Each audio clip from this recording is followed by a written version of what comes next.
If you want to save your project, you can go into the folder, then save as, new, and then I can save it how I want.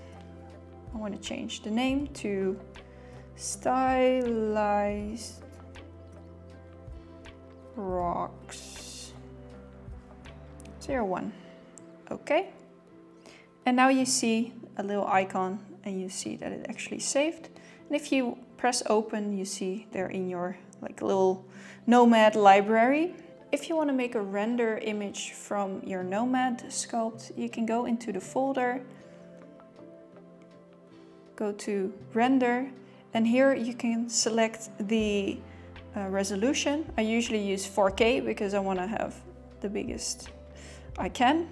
Or you can use custom and make it even bigger, but whatever. Export, it will usually give like a warning right here, but I'm sure your iPad can handle it, I hope. Then it's done, but this isn't actually saved to your iPad yet. So what you have to do is press the icon and save image, and then it will actually save on your iPad, or you can save it to your files if you prefer to save it there. And see you guys next time. Bye!